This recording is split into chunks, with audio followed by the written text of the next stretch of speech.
Hello and welcome into another episode of LFC Transfer Room.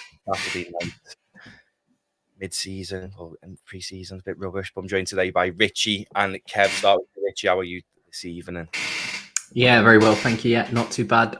Weather could be better, especially for the Ashes, but there we go. It's England after all, so yeah, very well. How about you, Kev? Been watching the Ashes? I've been watching the Ashes. I've been watching the Open. I'm flicking between the two up until when was it? I think tea at 5 o'clock, and I've been watching the golf. So all good, mate. How are you? Bored. I don't really watch other sports, to be honest. So I'm bored. I stayed up last night to watch Inter Miami to see how that got on, and that was Messi's a joke in that league. Shouldn't even be in that league, but I'm just bored, mate. From the footy back. But on the footy, we'll start with new boy Dominik Szoboszlai. It's been reported today by Dave who actually was first to break the endo news. So maybe take this with a pinch of salt. He is hit and miss sometimes, but he did break the endo news. He says Szoboszlai's picked up a minor injury in training today, and he may not feature against Firth on Monday. He left training early for a scan. It's not believed to be serious at this time. What is it with RB Leipzig midfielders and the number 8 getting injured for us, Richie? You just can't write it, can you? To be fair, I will say that David Kopp has been getting some exclusives lately, and usually I always thought of him as a bit of a news aggregator, but he seems to be getting some exclusives, so fair play to him. But yeah, Szoboszlai, apparently it's a minor injury. We'll keep him out the next game, but hopefully won't keep him out longer than that, because he's certainly a player that we absolutely need. We're already limited in midfield, which I'm sure we'll talk about later. But yeah, Szoboszlai just can't seem to catch too much of a break. It's the last thing that you want when moving to a new club is to get an injury, and it's certainly not something that he wants. Maybe he's been practicing too many overhead bicycle kicks. Maybe that's the reason why. Maybe Jurgen should stop him from doing that. Yeah, and I was seeing that, but I don't know if you've watched much of the inside training, Kev. He's looked unbelievable, hasn't he? And the coaches, Yeah, with him. Absolutely. I'm looking forward to seeing some goals of the month off him. By the looks of what he's doing in training, it's devastating. It's not as devastating as it being a significant injury, but he looked. I know it's only the first game of pre-season, but he did look a bit. He did look good, especially on the left-hand side of our midfield. Like he did look really well. It's sad that it's happened. I think it's better it happens now than a game out, and you know what I mean. So it's significant, but I don't think it would be as significant as what we think. My heart was in my mouth when I saw the injury. And as you said to Richie at the start about a certain Naby Keita coming from there as well, it doesn't bode well. But I think there's more in this than what it is. But it's sad to see, because I do want him to have a good pre-season. I want him to play every game, possibly. Do you know what I mean? But that's not to be. But it's not the end of the world for me. Yeah, Jen and Lance. Yeah, there's been reports today that Szoboszlai is injured. I agree, Oswald. We are cursed as well. But Richie, dare I say it might be a bit of an unpopular opinion. Are we training too intense? Because we just seem to always be injured. Yeah, I've seen quite a few shouts on that on Twitter. Our preseason being too intense, and even during the season, I think, even going back to Jurgen Klopp's first preseason / full season, where he said hamstring seems to be the swear word at the moment, and everyone was going out with a hamstring injury, and that is down to training. The intensity of training. Hamstring injuries are overstretching and fatigue and wear and tear. And I think an ankle injury could be an impact injury. So hopefully, again, not that it's too severe, but hopefully we've learned a little bit from our preseason, perhaps, and maybe it's just an impact injury. But yeah, I mean, the gegenpressing style, you have to get players in who suit that style, and you have to get players in who aren't injury prone. And I think like a Naby Keita, who is absolutely on fire for Leipzig, and I know that he's been injured quite recently for Werder Bremen, which is very, very unfortunate. Liverpool's style of play doesn't necessarily suit every single player, and you have to get the players in with those high fiber muscle, almost contractions that they can go and they can go and they can go. Like a James Milner, who is hardly ever injured, like a Mo Salah, who is hardly ever injured. Gino Wijnaldum. They're those type of players. But it's really difficult to do that unless you're actually witnessing it, because not everybody in the whole wide world plays a gegenpressing system. So you're never going to know, and that's the difficulty of it. So we'll see. Hopefully, it's a little bit maybe of a niggle rather than because of high workload. Because we have seen a little bit less. We've seen the common injuries going all the way through, such as, let's say, Keita is injured quite a lot. Oxford, his knee injury, was injured and missing quite a lot. But actually, we haven't seen that many people and players injured on a frequent basis, like here and there. And hopefully that's because the training regime has perhaps taken a little bit of a step back and isn't too intense. But I suppose only time will tell. Jen, thanks so much, as always, supporting the channel. She's an absolute legend. Every single stream. Don't know how you do it, but we much appreciate your love here at LFC Transfer Room. I want to bring this comment up for you, Kev, from Taurus93. Cheers, mate. Do you think it is a bit mad, or do you think it's required in pre-season?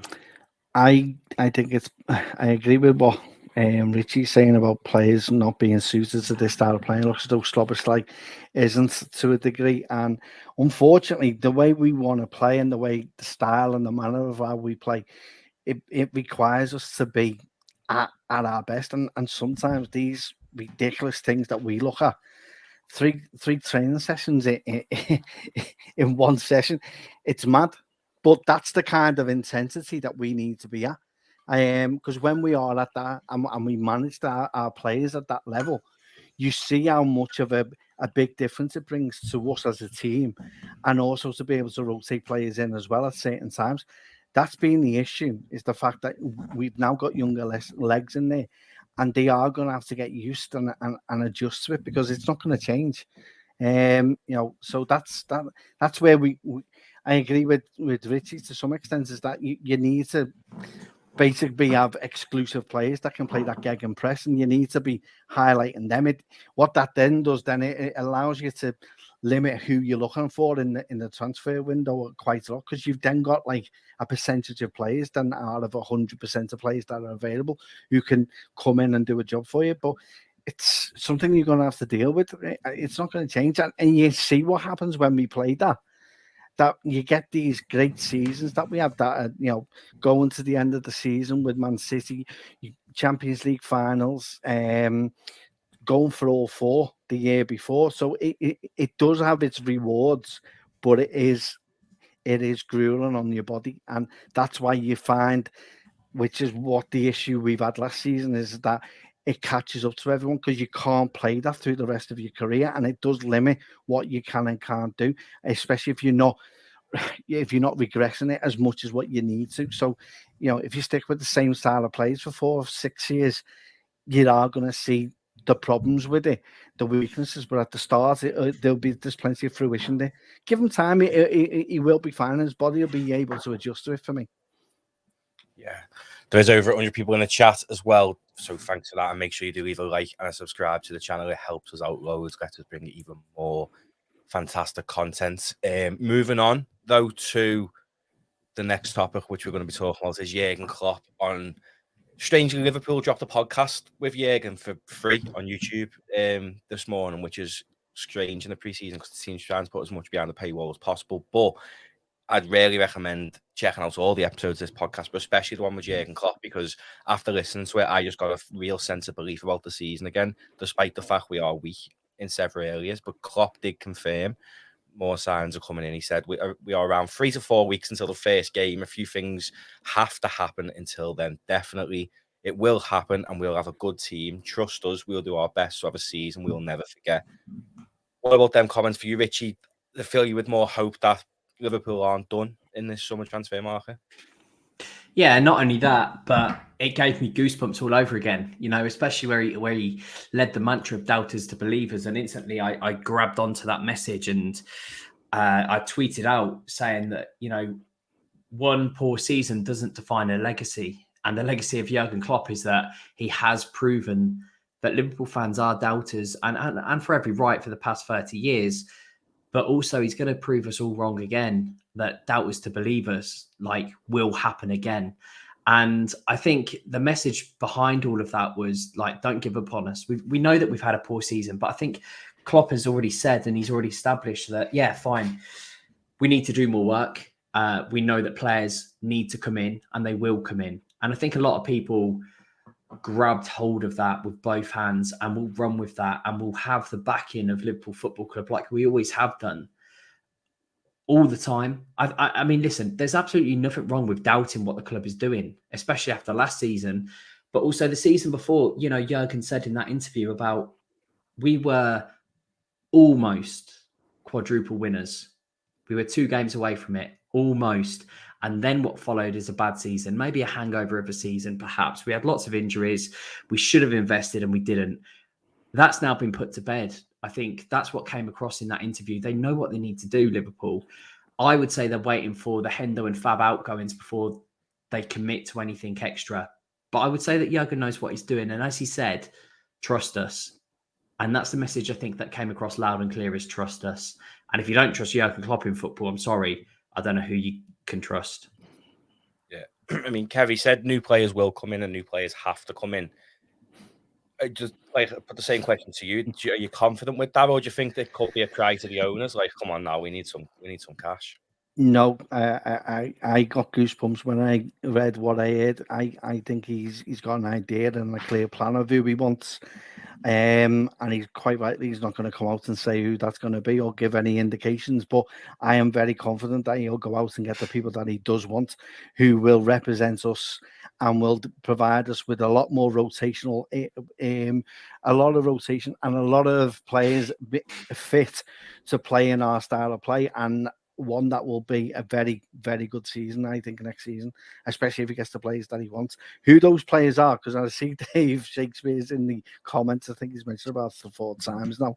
I haven't got a Scooby-Doo, and I'm not going to start, because if you look at the start of this window, how many players have we been linked with? How many times has that list been gone through? And that's going to be significant going through. I think Trent playing in midfield, and if that continues, I can see something happening with a right back maybe coming in. But I want at least 2, maybe one if Trent's in midfield, and then a right back, and I want a left centre back. But that's a wish list. Do you know what I mean? So, but I agree with what Richie said. I believe in and I'll trust in whoever Klopp wants to bring in. I'm not going to start having an opinion on players, because I've done that in the past and I've been proven well and truly wrong, and quite rightly so. Do you know what I mean? But in Jurgen and the team, I trust. So whoever comes in, I'm made up with, to me, perfect. Yeah, I want to put his comments up and put both of you from Paul. We were linked to all these dynamic young players when he was so cheap, like you say, Doucoure, Kamara, Guimaraes, etc. Are we too scared, or do you think our scouting departments are crap? I'll put that to you first, Richie. Are we too scared? Or the scouting department crap? But to be fair, anyway, Casado and Guimaraes, who I'd probably say out. I mean, Doucoure does look up. He's only had 1 good season. Surely the scouting department's doing all right if they're identifying them, or I don't really understand. I think probably Paul Lindo saying that, should we have got these players sooner? And that's perfectly fine in hindsight. Yeah, we perhaps should have got them all sooner, but hindsight is worth nothing, because, you know, it's like saying, okay, well, I'll transport myself back in the past, and I knew that these were the winning lottery numbers. So yeah, I understand this point, and I understand that completely where he's coming from, because we were scouting Bruno Guimaraes. He was actually offered to us last January before he signed for Newcastle, and perhaps we should have. But at that moment in time, it seemed as though Klopp was very happy with what he had, and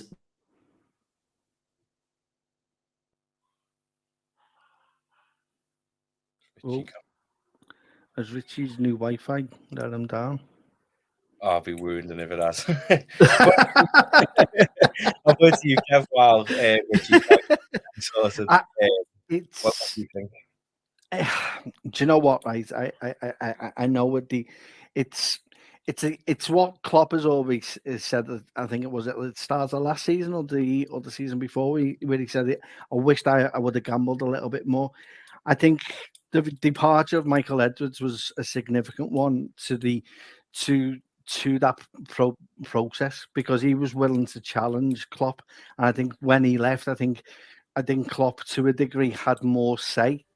So it kind of made me think, yeah, he's back. Here we go. Back to Rich. What's the Wi-Fi, Richie? Mate. Oh, you fixed it. You can't write it. I was literally bragging to these guys earlier, saying I've got fast internet now, absolutely no lag, etc. And then the flipping cut out. It's right behind me as well. Look at that. Unbelievable.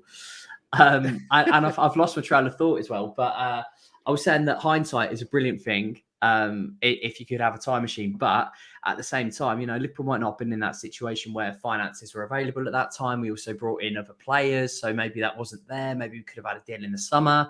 But either way, these players are, like Matty said, at least they were scouted. I'd be more worried if they weren't. But at the same time, maybe Liverpool didn't need it. And I don't think there's anything wrong with that. I'm sure that many clubs were kicking themselves who didn't manage to scout and sign Kylian Mbappe. There's always going to be instances like that. We've all heard the story about Liverpool not buying Cristiano Ronaldo, and for me, these things always happen. Liverpool should have bought Dele Alli if Gerrard's alarm clock went off at the same time, at the correct time. So there's always things that happen, and there's always things that work in transfers, either for or against us, I think it's just one of those unfortunate things that maybe we didn't strike when the iron was hot, or we didn't strike when we had the facilities there. I'm sorry if I stepped on any toes there, Kev, of what you was already saying when I disconnected. That's all right, mate. Kev, about Anfield, I'd say, but we do have a good recruitment team, but we just like to take our time on transfers and play behind the scenes. I don't know about you, but I prefer it that way. Like when Fabinho got announced after Champions League, when we weren't even linked to Szoboszlai, then boom, medical, then he signed. It's better that way, isn't it? Deep down. I absolutely prefer it that way. All these screams that we've had over the years, and in little indications of what's happening, I prefer it when we do shut up and close shop and there's nothing coming out, because it feels as though there's something imminent happening. And then I get a little tingle then going, oh, I wonder what's going to happen here. No one, and this is what gets me about the transfer window. We all go into it like Football Manager and decide, right, here's my list, and we all have an opinion on the players that we love. At no point have I seen a journalist get it bang on with every single one and not mention another person. So there is a part of an opinion. I think the issue you've got is, as well, which I was making before, is that as well as having a good department, it's being able to speak up and mention to Pep Linders and to Klopp in those meetings and say, well, I disagree with what you're saying. And I think Michael Edwards was doing that to a point. I don't think Julian Ward has done it as much. I think he was fair on the side of caution a lot of the time and not trying to gamble. I think that then plays into Klopp's hands as then, well, and with Pep to a certain degree, that they then have the power to then bring players in who they feel will help. We only have to look at Michael Edwards. If it wasn't down to him, we wouldn't have Mo Salah. So, there are certain circumstances where you do need that recruitment team to be able to have a voice, and a bigger voice than what the manager is, and say, well, look, I understand where you're coming from with this, but if you see an X, Y, and Z of this and be able to persuade. I'm not saying it should happen all the time, but there should be a greater sense of that happening. Going, well, there's more of a gamble with the play that you're mentioning because of this, but we should be going with this side of it. I prefer it the way it is. I quite like, waiting until the lean access now and waiting for them to come in. And, Szoboszlai was the perfect one. 24 hours before, and we're all wondering if we're getting Klarna to, Klarna putting out tweets and messages saying, yeah, we'll help you out, Liverpool, if you want to play it. So, and then next week we go and do it ourselves. That's the way it should be. And I love it when it's like that. I hate it when we get linked with everyone, and so that everyone can then say, I go, well, I mentioned that six weeks ago. I mean, it baffles me, but yeah. Bit of a rant then. Sorry. Matty, thank you so much for your It really is appreciated. All goes back straight into the channel to keep improving our content. But when I pose this about Kev and Richie, thank God for Arsenal blowing FSG's narrative out the water. We can't spend like City. Arsenal have proven it's not a case of can't, it's a case of won't. Is that something that you'd agree with, Richie? Do you think FSG just won't spend? Because I mean, Arsenal have, I think they've spent about 600-700 million, haven't they, since Arteta came in? So they have always backed them, but I think Arsenal's always been well backed, hasn't it? Yeah, obviously they had a period where they had to repay back the stadium. That's all obviously been paid back. Helps that they're a London club, perhaps London prices. Maybe they could pay loans back quicker. But at the same time, this club's been without Champions League football for such a long time, and Liverpool have had Champions League football for such a long time and not invested. I don't think it's the fact that FSG can't invest. I do think it's that they won't invest, and that's purely on a business model point of view, because they have a portfolio as many tattoos as I have on my arm and chest. Like they've got such a big portfolio, they can't just dedicate themselves to one team because that's unfair on every other team. Now, people might say, well, don't be involved in a sport then, but they don't see it as a sport. They don't see Liverpool Football Club as a single entity. They see Liverpool Football Club as a commodity and something that they could commercialise and make a lot of business profit from, which is what they've done and they will continue to do. It's take out what you put in, which is zero, and also don't give anything, because then if you do that, you have to do that with every single NASCAR team or baseball team, ice hockey team, and soon to be NBA basketball team will all expect the same. And that doesn't work in their model of business. And again, that's what FSG are. They are businessmen. They are not fans of Liverpool Football Club. They are not the Roman Abramoviches where they can just say, right, I'm going to pile loads of money into this one team because that's who I care about the most. Because they don't. They care about making money, which is fair enough. They care about turning profit, which again is fair enough because that's who they are. That's who they've always been. And they worked really well for us at the start because they did get us out of debt. They did get us out of bankruptcy from the awful owners of Hicks and Gillette. But at the same time, Liverpool have now passed them by because football, I think, has passed them by. I think they were hedging a little bit of their bets on the Super League. I think Liverpool and Manchester United perhaps fell down upon the sword that they were trying to strike upon when the Super League fell apart, because now they have no restraints and football has no restraints on FFP, which is a myth. It's a joke. They have no restraint on a wage structure. So therefore they can't compete with the likes of City. They can't compete with even Arsenal, or I've seen Aston Villa and West Ham spending more than Liverpool because they can, or rather they're more willing to. Yeah. FSG don't necessarily take money out of the club, but they're certainly not going to say, okay, well, listen, we made 100 million last year. Liverpool, you have it all to go and spend on transfers. They don't work like that. They never have. Now, say what you will about FSG, and I think I'm grateful for what they've done, but I think it's passed them by now. I think the game's changed far too much. And I think that if someone's going to offer them £4 billion, they bought the club at 300. They might take them. They might take that. But at the same time, why should they? Because football revenue is only going to go up. And football clubs are only ever going to go up in value. And look at Liverpool's facilities. They're top class facilities. They're excellent facilities. And it's those facilities that make the money. Now, if Liverpool continue to fail outside the top four, everyone say, well, FSG should sell because the value of Liverpool will go down. Look at Arsenal. The value of Liverpool Football Club will not go down because the infrastructure will always be there. The fans will always be there. And that's what the money is. And that's where they make it. Well, you Kev put up for you. Do you think the Arsenal are putting FSG's narrative out the water, or do you completely agree with what Richie said, which is a very, very good analysis of it? It is. The irony is that Arsenal have used the FSG model and have looked at Liverpool, and that's how they've changed their model over the last couple of years. I think the problem with FSG is that they've stuck with this narrative of FFP and have been the forefront of it and have stayed within the boundaries of FFP. And it does seem that if they were to come out of that kind of model and start spending, we would be under huge. It would be similar to what in Man City are. We would have everyone scrutinising us. I'm not saying that would happen, but it does feel as though that is. They're not the worst in the world. They're certainly not the best, but at the end of the day, to them, it's just an asset, and it's something to increase the investment that they've got in across and their portfolio. I do think at some point that they didn't expect Liverpool to, and this is why it's a golden egg for me, is that they didn't realise what happens to this club when we win and what significance that is and what that brings to the city. I also think that we've outgrew them with our Champions League win or with our Premier League win. I think that then put us more on the very top table of European football than we had been. And we were just a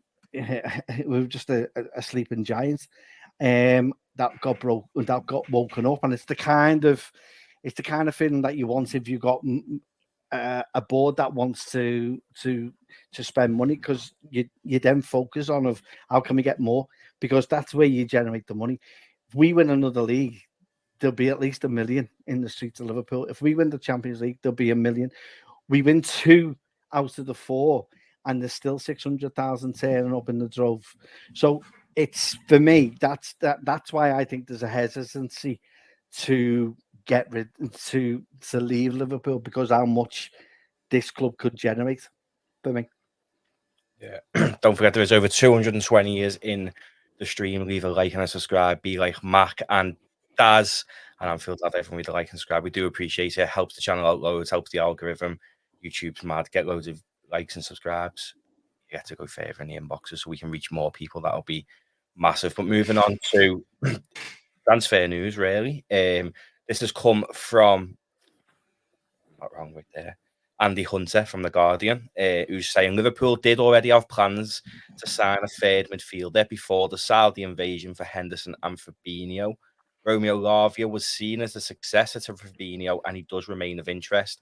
And then there's Doucoure and Gravenberch already on the list as well. Richie, if we had plans to sign a third midfield before this invasion, does that then mean we're probably likely to maybe see 2 midfielders come in? Because if we were planning on strengthening with 1 more, keeping Henderson and Fab, we can at least bank on another 2 to come in if both of them go, surely. I have always worked on Liverpool at the moment, this present time, need a +1 philosophy. So if Fabi goes, we need another 1 on that +1, so we need 2. If Hendo goes, then we need another 2 on that, because we're losing 2, we need 1 anyway, so we're on a +3. Now, where the heck these midfielders are coming from, I have no idea, because it does seem like there's a little bit of a gap in the market, really, for a really good midfielder, which is probably why Romeo Lavia is 50 million, when really, if the likes of midfielders in the past have come by, it's probably worth about 30, let's be honest. But there does look like there is a premium market for midfielders. And that's perhaps why they do seem so costly, which is probably also why Fabinho's going for 40. But at the same time, Romeo Lavia, for me, is an absolute nailed on. I would love to see him in a Liverpool shirt. Not quite sure he's ready for the full starting 6 yet. I don't know whether he's ready to start and lead that line. I could be wrong. We all said the same about Trent, perhaps, when he came in at right back. And I know that right back was not seen at that point in time as perhaps the most important position. And he still came in and did a very, very good job and has held it down since he was 18 years old. The same could be said for Lavia, perhaps. We don't know. For me, I cannot see why we would not be going for a Caicedo unless he's absolutely adamant he's joining Chelsea. Because if we're getting 52 to 55 million for Fabinho and Henderson, I don't, again, like Paul Lindo there saying it, I don't understand why we're not all over Caicedo, because even at 70, 80 million, that lad at 23 years old will lead that midfield for the next 7 or 8 years as a really beast of a 6. With perhaps Lavia then learning from him, coming in Europa League, coming in whenever he needs to. And then Lavia's there for the next 10 years. For me, we've got our 6s nailed with, all of our youth academies too, coming in for the next 10 years. And that's an ideal situation. Again, don't know what Liverpool's finances are. Don't know if there's 130 million to spend on a number 6 or 2 number 6s, plus a centre-back, which I think more people are saying that we need 2. So I don't know, but unless Caicedo's got his absolute heart set on Chelsea, or his wage demands are so ridiculously strong, which they could be as well, I don't know why we're not all over a Caicedo. But Lavia for me, certainly. I've seen the other players that we're linked with. Again, recently linked with Gravenberch. Don't think he's a 6. Seeing Doucoure is going to cost apparently between 60 to 70 million. We'll go out and get Caicedo then. Apart from that, there's not really too many of us about who perhaps like interest me in the same way of a Caicedo or interest me in the same way as a Lavia do. And that's based on, just watching them play. I know there's a Florentino Luis out there. Again, Benfica, we're not too sure about whether he would make it in the Premier League. Again, young, I think he would come in the same profile as a Lavia. Not really too sure. He certainly might not be a starter yet as well. So there are players out there, but I'm just not convinced by anyone else apart from, 2 or 3 of them with Luis maybe being in there. I've seen that we linked with Amrabat, Man United. And as we've seen, in the past, Mason Mount went to Man United in a heartbeat because of the wage demands. And I could see Amrabat doing the same. And I'm not really convinced by Amrabat myself anyway. So there's only really 2 or 3 out there. But whatever happens, we've got to get a +1 onto whatever we sell. Yeah. Kev, if we were to bring 2 in, and it was, say, Lavia and Doucoure or Gravenberch, would you be happy with that? Because there's been a few comments speaking about, I'm trying to see it now, about Thuram. And Paul says, do we know what price it was? I'm not a Scooby, but he's saying Thuram should be a priority. He seems to have went quiet a little bit lately. Would you be happy with Doucoure and Lavia, or is it somebody else you'd like to see? The problem if we get Doucoure, that everyone's going to go, well, why the hell? Which is what Richie quite rightly said. Why the hell weren't we in for Caicedo? I think Thuram's gone quiet. I think because we've brought in Szoboszlai, so that gets rid of the progressiveness that comes out of it. I would love him in there, and because if defensive mindedness that his dad's got, I'm pretty sure he's got a bit of that in his DNA.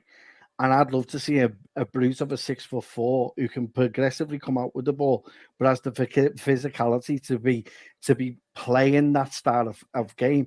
My thought with the Thuram was one was that, the other one was the fact that their chairman was after Man United, so that was going to affect transfers in and out of the club as well. So there's a lot of things harbouring any kind of deal for that as but how quickly we move for Szoboszlai means that I can't see that happening.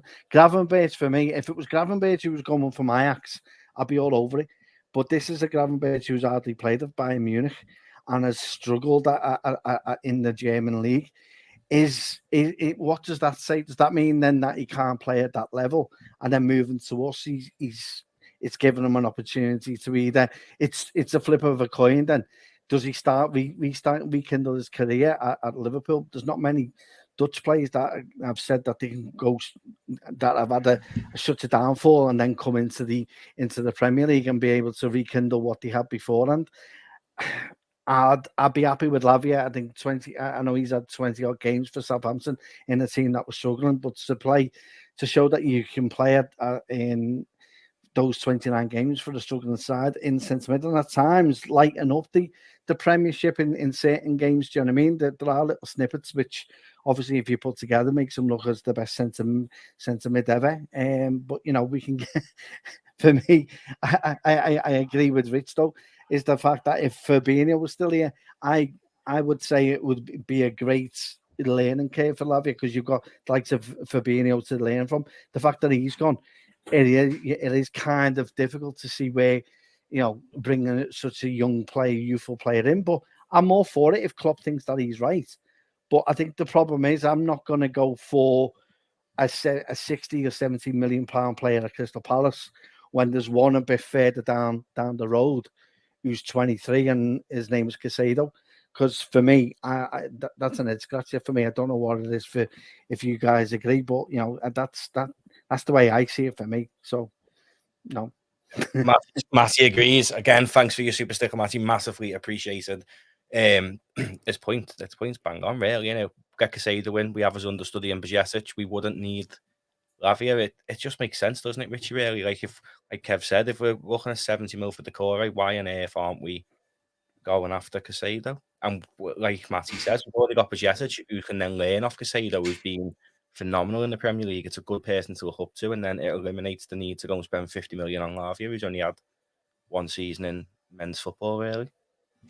Yeah, I think so. And, for me, Caicedo is it should really be number one. We don't know what's happening behind. You might not know he wants to move to London. He might be the Alexis Sanchez of his day and just say, nah, I just want Chelsea, or just want to go to London, or I just want this and that. And I'm not interested in moving to Liverpool. So we don't know what it is behind that. But surely you would think that there was at least inquiries made. I'd really hope so, because it is a no-brainer. I think everyone can see it. So whether or not something will come out in a couple of weeks, or maybe Chelsea have already tied up something for Caicedo and they're just working out how they're going to structure the payments, and therefore everything else is not happening. Maybe that's happening too. But again, you could say, well, Liverpool should have reacted a lot sooner. I don't think, to be fair though, anyone saw a 40 million Fabinho bid coming in this summer, which is why a Lavia deal makes absolute sense, because as you quite rightly said, Lavia could learn off Fabinho then, and who better to learn off? I know he wasn't at his best last season, but which Liverpool player was, apart from maybe Mohamed Salah and Alisson Becker aside? It's one of those that Liverpool maybe didn't have the foresight to think, okay, Fabinho, 29 in the peak of his career, didn't expect the Saudi league to take off as well as it has done. So there are little bits of, okay, well, fair enough. But at the same time, Liverpool do have amazing talent in their academy. And I would say perhaps a Badge Cetic suits himself maybe a little bit more to an 8. I think he was better. I think he performed better until he's bulked up, until he's learnt the game. 6 is all about intelligence and reading the game and playing the game. And I think if that's not your natural position, Badge Cetic was obviously a centre-back. It's a really difficult position to go in. Even more, I would say, than a box-to-box midfielder. But it's certainly a massive test for Klopp and for Liverpool this season, because where do we go after Fabinho? Because he's been so impactful. You need a player like Fabinho to come in and do exactly the same again. And that's what Liverpool need. Another Fabinho for the next 4 or 5 years to try to win everything all over again. Is that player out there right now? I'm really not too convinced, apart from Moises Caicedo. I'd agree with this comment as well, Kev, from Paul. Caicedo signing would probably have the same effect as Van Dijk and Alisson, wouldn't it? It's expensive, but he could probably be that missing piece to go and take us to challenging for the title again next season. Absolutely. It's like what Richie's saying. You're putting investment into your midfield then. You know what I mean? So that 80 million spread over 10 years is only 8 million a season that you're spending, and that's where it makes more sense to get someone who's primarily ready and set to go, which is still within the narrative of what Jurgen was saying at the start of this transfer window. Want players to come in and go and be at the ready and not be able to. And what a perfect player. He was unbelievable against us every time. I hated playing against Brighton because he was one of those players, him and McAllister and Minotoma as well. Those 3 players just absolutely bullied us. And our midfield, we're not set for it. And imagine having that in our midfield next season. It would be an absolutely destroying machine. You've got Van Dijk, 6'4", brute. You've then got Caicedo as a DM in front of him, and then you've got the options of attacking options that we've got. It cements our defensive frailties and allows us to play with a lot of freedom that we've seen us do in the previous seasons that have seen us win the likes of the Champions League and the league. So for me, it's a no-brainer for me. Do you know what I mean? If it was me, I'd be looking down the couch for the extra couple of bob and see if I can find something. Do you know what I mean? Before we move on to the final topic of Hendo, don't forget to leave a like and subscribe on the video. Helps us out loads. Charlie's been monitoring in the chat, so we'll know exactly the number of likes we've got. So I'd like to try and get that over 100 if we can. There's more than enough. It takes 2 seconds to hit like. But I want to put this on for both of you, really. There's been a few comments about Liverpool this coming up on the season upcoming, Richard saying we won't win anything. Top 4's not a trophy. We won't win the Premier League, FA Cup, League Cup, or the Europa League. Andy saying we'll finish 5th or 6th this season. Richard again's questioning, will we win any trophies? I'm going to put it to you first, Kev. How confident are you we'll have a successful season? Because me, myself, I honestly believe we're at least going to win the Europa League and challenge for the Prem, definitely. And this is where it goes back to what Klopp said in his first ever interview as Liverpool manager. I'm going to change it from doubters to believers. We need to get out of this thing of, oh, let's worry about everyone else. We worry about ourselves. If we get the right transfers in and bring the players in, then there's every opportunity of us. We've got Champions League football next season. We can get that on three fronts, through the coefficients, through our league position, or by winning it. Well, let's do 2 out of those 3. Let's do it by our league position and win the league, and then also to double guarantee that we have got it by winning the Europa League as well. I think we are the. I'll be honest, Man City are more concerned about us than anyone else, mainly because of how consistent Liverpool have been when they have not been, if they haven't had any injuries. With the ones who take it to the last game of the season, Arsenal took it to 2 out, 3 out maybe. Are the signings they've got, is that enough for them to move on and to continue and get consistently when they've missed out on Champions League football? They're playing twice a week. Can they deal with that? I think we've got every opportunity of doing it. And I think if you look at the fact that Naby and Ox have gone, and they only contribute about 13 or 20 odd games a season, 20% of the time, and you've already replaced them with McAllister and Szoboszlai, who play in excess of 40 games and play 97, 98% of the time. That gives you the opportunity to highlight and prioritize, which is what you need to do if you're going for the quad, and which kind of let us down because we were relying on certain players to get us through it. We bring another 2 midfielders in who've got the ability to play over 70% of games.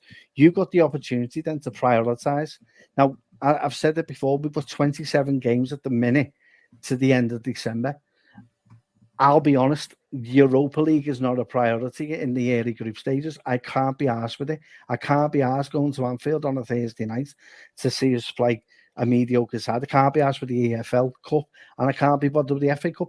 I get excited semi-final time and I go, sound, happy days. I'm all over this now. Biggest enjoy. I'm not in the early stages of them being quite, and if we are honest to ourselves to a certain degree, that's where you get the rotation. That's where you bring the young players in.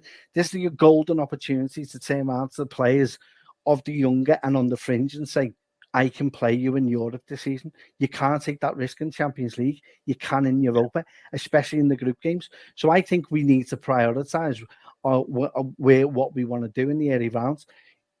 You guaranteed at least 6, 7, 8 games if you're a fringe player next season for me, and being on the bench in certain games as well in the Premier League. But I'm like you, Matty. If it's down to me, I'll always predict us to win all 4. Do you know what I mean? So that. But that's just me, though. Do you know what I mean? But there is a bit of a sense of realism that it may be a bit too early for a Premier League run. But if we get it right and do what I've said, which is prioritise certain the Premier League over everything else, then why not? Why can't we do it? Because we'll have the squad to do it. Yeah, definitely. Well, you, Richie, how confident you go into next season? Because a lot of people in the comments don't seem to be very confident. I mean, since the Jurgen podcast, we have seen a few votes in Jurgen we trust, and I see Matt done a comment as well. But listen to our boss, trust me, he said, how do you feel going into the season if we are were to add, say, a Lavia and a Gravenberch and that? Are you confident going into the season that we can do something? Absolutely. Not so much of a Gravenberch. I don't think we need a Ryan Gravenberch for 60 million, if I'm completely honest. He's not a 6, and I think we need a 6. But, player profile aside, I think that Liverpool should be going all out for the Europa this season, especially given the fact that we're all on a ferry to Dublin. Matt, Kevin, I, and amongst many of us are on a ferry to Dublin, regardless of Liverpool make it there or not. I think they should be gunning for that 100%. And we will see the likes of Tyler Morton, hopefully, Stefan Bajcetic, and perhaps, Cade Gordon coming back to fitness, certainly Ben Doak. There's so many good youthful players who should be coming through and breaking through. And that's the perfect time in those group stages to play them. And you have to have a successful season, you need 2 things. One is a lot of luck. because you need a lot of luck in terms of injuries. And I'm not talking about luck about, half a centimetre on a goal line. I'm not talking about that sort of luck. I'm talking about the injuries. And Liverpool do have round about a paper-thin squad, is the way that I would describe it right now. And if the likes of, Virgil and Konate go down injured both at the same time, then Liverpool will struggle. And we saw that a couple of years ago. We saw it last season with the midfield. So Liverpool have to be lucky on one aspect. The second is that you have to be good, because you might be very unlucky with injuries or player availabilities, but if you're good on your night, like Liverpool were in that 4-0 Barcelona semi-final at Anfield, then you're good enough to do anything. And you need those two things in a season. Now, consistently, if you want to win the league, you've got to be lucky with injuries. To win a cup competition, you've got to be good. And Liverpool need both of those things to fall in favour, because we're not ruled by oligarchs. We don't have that squad depth that Manchester City have. I don't think that, as sacrilege as it might say, we now don't have the squad depth of, like, say, an Arsenal, who can bring on, if Rice goes down, they've got Thomas Partey, who's saying he's staying.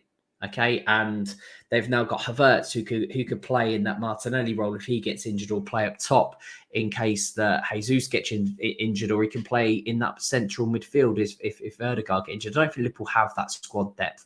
So you need to be lucky and you need to be good to win that. I think Liverpool will get top 4. I think Liverpool win Europa League, and I think they'll go all out for either the League Cup or FA Cup, knowing that they perhaps won't win the league this season, because there is a rebuild going on. Not many teams have this massive amount of turnover and see an actual league win from the back of it. I think this is perhaps a building block now for Klopp and for the Liverpool team to say, okay, well, we might not win it this year, but we're going to put the foundations in so we could at least get into the Champions League, and then at least we can do this. But we're also bleeding players in, like who I mentioned earlier, and more, hopefully, who can then experience, what it's like to actually play at Anfield, what it's like to play on a European night, what it's like to actually feature in that first team, because that's what's really important into Liverpool, and it always has been in terms of the development. We go back to the boot room. Liverpool is always about bringing the youth through and bringing the academy through and letting players experience this. This is the most opportune time for Liverpool to do it this season. And I really hope that they do. And I really think that, I know that lots of people are doubting it because of the back of last season and because it does seem doom and gloom with Hendo and Fabi going. But at the same time, we've got Jurgen Klopp as our manager. And I know we all harp on about it, but if you're still in doubt, please do listen to that podcast, because that will fill you with absolute, not just joy, but maybe it will fill you with a little bit of hope too, because I do think this season is going to be a lot more successful than last season. Absolutely. But moving on to the final topic of the day, to be honest with you, I can't wait for this all to be over. I'm just sick and tired of hearing about Jordan Henderson, this Al-Ettifaq every single day of my life. But Ian Doyle's come out and said he is set to undergo his medical today, so we maybe might see more updates on that tomorrow. Start with you, Richie. Is it just something you want to see the back of now? We sort of accepted he's going. He's hopefully does come back first home game of the season and get a bit of a send-off from Anfield. That'd be nice. But it's just one of them seems to have dragged out just far too long now. Just rather him get away from the distraction of the pre-season, taken away from all the focus of that. It's always well Henderson at the minute. So what's your thoughts on it? Yeah, and it's massively overhyped, if I'm completely honest. Hendo didn't have the best season last season. I think that's why that everyone's like wanting him to go. And I think that's perhaps why everyone's saying, oh, well, he doesn't look happy in the training photos. Mate, he's riding a bike. Like, who looks happy riding a bike and smiling just because he's not pulling wheelies like the rest of the lads? He probably can't pull a wheelie. That's why he's so sad, maybe. I don't know. But at the same time, like, yeah, it has dragged out because he's Liverpool captain. It's dragged out as well because it's Saudi Arabia. It's dragged out because of all of his work with the LGBT plus community. All of it's dragging out, and it wouldn't have been like this. And I said this last week. I genuinely don't think it would have been like this if he was going to move to the MLS. And I don't think it would have dragged out if he was going to move back to Sunderland. I think people are very fixated on the fact that, yes, he's going to earn a life-changing amount of money. And yes, he already earns a good amount of money at Liverpool Football Club. Don't get me wrong. But at the same time, I cannot blame him. And this might cause, like, our subscribers from 229 just to drop. I don't blame him. I really don't. And I wish him nothing but the best because he's been our captain for so long now. He's been running his legs off for the past 8 years. He's been playing for Liverpool for over a decade. He's won the lot. And I think a lot of people forget, actually, Jordan Henderson, when he first came in, embodied everything that Liverpool Football Club is about. He was not the best player on the pitch. He couldn't even get in. You know, he was criticised by one of the greatest football managers of all time for not even running properly. Now, how on earth you can criticise someone for not running properly is beyond me. But at the same time, he's overcome everything. He didn't give up. And that's what Mo Salah had on his football, like on his shirt that we've all seen, you know, don't give up, never give up. He never did that. For me, Hendo embodies what Liverpool Football Club is about. And I'll always be passionate about Jordan Henderson, not because of what he achieved, but more how he achieved it. And he's not the most gifted and talented footballer. You look at the Xabi Alonso's of the world, who was just like technically sound, and same as Thiago. You look at someone like Steven Gerrard, whose leadership's qualities were like insurmountable compared to everyone else. And you look at Luis Suarez, who just had everything as a footballer should have. Hendo doesn't necessarily have all of those attributes. He has some of those attributes and he merges them all together. And that's what makes Jordan Henderson so special. And it's not just because he had a bad season last season that everyone wants him out the door right now. I think it's perhaps because of Saudi Arabia, and maybe it's the money that he's going to earn. I don't know whether or not he said to his agents, get this deal done. None of us do. So for everyone on Twitter saying, oh, Hendo wants out, how do you know? Yes, there's a PR campaign, perhaps. His agent might be drumming it up. The clubs might be drumming it up. Steven Gerrard himself might be drumming it up. By the way, no one's criticised Gerrard about going over to Saudi Arabia. You know, no one criticised Gerrard when he went to the MLS. Why? Because he went for more minutes. Exactly the same reason as why Henderson is apparently going. He went to MLS, which is a far lesser league than the Premier League. And Hendo's doing the same thing, and he's looking after his family by doing it. It's dragged out massively, and I wish that it hadn't.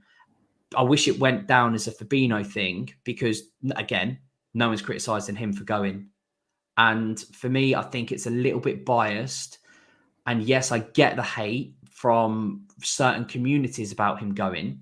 So I get that too, because you feel let down. And I would feel exactly the same way, and perhaps do to some extent too. So I absolutely understand that as well. But for those people who wish him just to be rid of the club and get gone and don't want his farewell tour at Anfield, I think that's a little bit harsh for me.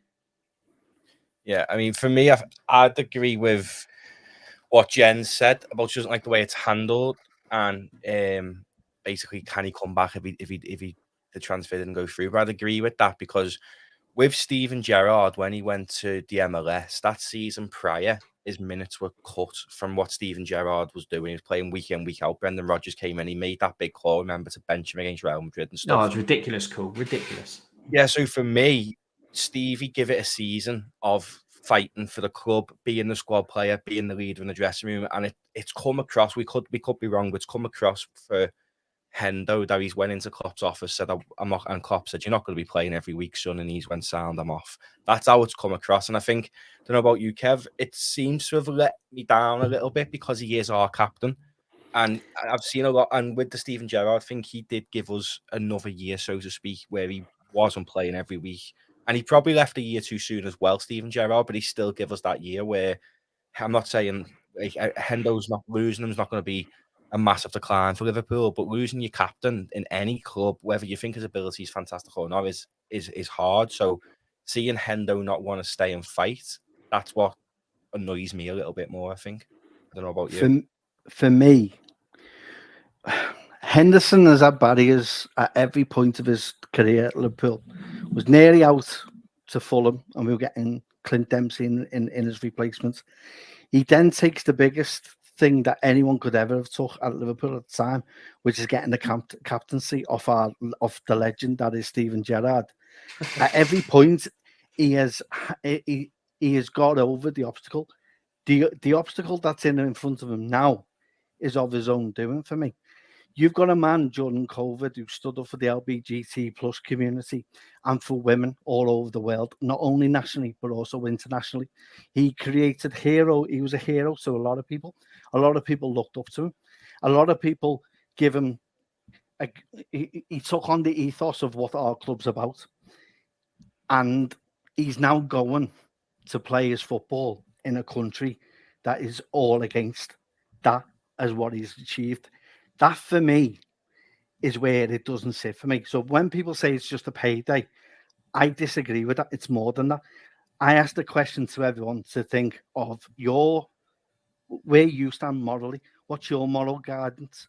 Where do you stand as with your beliefs and what your views are? Now imagine going to play or go to an employee in your same industry who's offering you more money, but mirrors the opposite of what you believe. Are you going to take that? And that's where I don't think a lot of it. If it's just money, I'll be sound happy days. But it's more than that. It's more of what he is as a man. So it tarnishes and it leaves a bit of an aftertaste because it affects the player, the man, and the legacy. And it then makes you think within those communities, is it all an act and is it false? Because you can't now turn around with this PR, whether it is there or not, to now turn around and go, well, I'm going to try and continue that in Saudi Arabia. There's only one person who could do that, and it was spoke about in our WhatsApp chat, and that's Mo Salah. He is the kind of human being that can do that. He's an example. He comes to Liverpool, and Muslim crime goes down by 8% within the city because of him joining Liverpool. That's the kind of man it needs to take to go over there. I don't agree with where he's going, and I'm not going to ridicule his Liverpool career because he's been great for us. As I've said, he's come over everybody he's reached. I think Fabinho's done the great thing, and his team have done a belter of a thing. He's leaving to the same place where you are. Jump on the back of it, and I'll tell you now, you won't get as much on you as what's going to happen to Hendo, and that's because of the person he's become. He is he won Sports Writers of the Year during the COVID years because of his off the field beliefs and his values and what it done for everyone. It's that's what hurts me more about this more than anything else. And I can't put myself in his position and come up with the same kind of answer to it as what he is. I think it comes down to you morally as a person. And if you're going to somewhere like that, you need to think of that. And if he's thinking about the money, then that's fine. But for me, it's gone on far too long. And as soon as it's over, I want it over. I wanted it over yesterday. I wanted it over 2 weeks ago when it was mentioned. I want it done, dusted, and we move on. But that's where I stand on it anyway. I think sorry, I was just going to say, do you think that Hendo thinks with this PR stuff that maybe he could go over and actually make a difference? Because he has been instrumental. He was one of the first players to wear the rainbow laces. Do you think that he can, I know it's a crime, etc., over in Saudi Arabia, but do you think he can actually go over there and make an impact? I'm not saying that he's going to wave the pride flag at all over there, but do you think that he could go over and maybe make like a little dent in what is a really rigorous infrastructure? And do you think maybe that's playing in the back of his mind just a little bit and saying, okay, well, I have been the spokesman, I've done this. Or do you think that actually he thinks, do you know what? I've done everything that I can. I'm a footballer. I'm not an activist. There's two ways to look at it, really. I think either the past few years has just been Hendo spinning PR campaigns to make himself look like the moral, highly respected footballer in the Premier League, or he's going over there with that intention. Because for the Saudis, if you think about it, he's the absolute poster boy to go. And because everyone thought when they bought Newcastle, everyone was like the human rights, the laws on LGBT and stuff. And they go and get Jordan Henderson, who's championed that for years in England as in Saudi. That's massive. That's massive. Why do you think he's getting paid 350 grand a week? Because he sure as hell isn't the same caliber of footballer as what other players who are getting that. I think he's on more money than Steven Gerrard over there. And I'll put that into comparison. I know players and managers are different, but they've got Gerrard over there, an ex-big player, massive. It's just a drawing people in. And I don't know, with Endo, I've thought about it loads the past few weeks. Like, has that just been a PR campaign the last few years? I mean, I don't really care what they do outside of football. I don't really follow any of the campaigns and stuff, but I know Hendo loves to speak to the media. So did he do it to try and have the media on his side when he was getting the hate off Liverpool fans to contradict it? Is it just been a big PR campaign for the past few years, or is he going there with the intentions of changing it? I don't know, because I can't think he'll change it. They aren't going to make it legal to they're going to change their laws over the fact that what you're trying to sports wash, and I can't see that. But why? But if everything's true and they are trying to sports wash, I'm not saying that one man in Jordan Henderson is going to make a difference. A lot of people probably could have said that about Emily Pankhurst at the time as well. But you know, if they are trying to sports wash, you've hit the nail on the head, mate. Who else better to bring over than that sort of player who's famous for doing exactly that? You know, everyone wants to get rid in Saudi Arabia. Everyone wants to get rid of this, you know, tyrannical government and the view that everyone has on them. Well, what better to do that than to bring Jordan Henderson over? And I'm not saying he's going to change the law straight away, and I'm not going to say that he's going to do that, but he might make a few more people more accepting, and he might shine a different light on things. And maybe he's thinking that, maybe he's not. Maybe he's thinking, okay, well, I'm getting paid 350 grand a week to 500 grand a week. I'm going to set up future generations of little Jordan Hendersons running around for the next 10 years. And also, I'm going to be playing more minutes, which is what I want to do as a footballer because I'm 32 years old. Jurgen's told me I'm not going to play very often. And you know what? When I do play, every single Liverpool footballer are straight on Twitter saying, why are we bringing Hendo on? What does Hendo do? He can't run anymore. His legs are shot. His legs are gone. So maybe he's moving for that reason as well. Yeah. I mean, but to be fair, I think if anyone offered us 3 times our salary with no deductions, I think we'd all probably go and do it, wouldn't we? It's hard though. But this is where it comes into it though. When you got the, I've got social views, and it kind of would go against me if I was. Don't get me wrong. If it's all about money, then yeah, I'd go. But there would still be something inside me that would be kind of saying, well, can I work in an area where, you know, it goes opposite of what I think, and can I live with myself and not be able to speak up about it in a way that I can in a country that you can speak up about it? Because, you know, I don't want to get shot and I don't want to be put in prison for like 12 years or something for coming out and saying something at the end of those 2 years when I'm about to go through that airport and come home. So it would hit me on me moral compass more than what me, you know, what I'm thinking about money wise. And you know, it's not like he couldn't go to the MLS, or yeah, he wouldn't be on the same amount of money, but there'd be less about that. But you could then say around and go, well, every country's got an issue. So where do you stop and where do you go on? I think it's the fact that it is in the Middle East, and we've had Qatar there, and you know, we've had a lot of people speaking out about it, but nothing is actually seen as physically happening there that is making you see that, oh yeah, well, they are changing, coming around. I don't see nothing of it as of yet. Whether Henderson can do that, but for me, it's more about you as a person than you as a footballer. I think that it comes into kind of conversation with myself, but me missus would be fuming if I said no to it though. Yeah, absolutely. Maybe that's what it is. But I'll tell you what would be so interesting is, because you know it's going to happen in 5-6 years' time. Hendo's going to release another book, and it'll all come out in the wash. Well, yeah, you like to hope so, wouldn't you? Yeah, absolutely, definitely. But we'll leave it there. Don't forget tomorrow, FJ and Grace won't be here because something came up. They're both gutted they can't be here, so me and Damon are taking the reins. A bit of a downgrade, really, from FJ and Grace to me and Damon, but we'll do our best. Get your alarm set for 7:30. Do get your questions in. We will leave it there for today, though. Don't forget to leave a like and a subscribe on the video if you're new around here. It helps us out loads with the YouTube algorithm. I've been Matty, joined by Richie and Kev. We hope you have a good evening.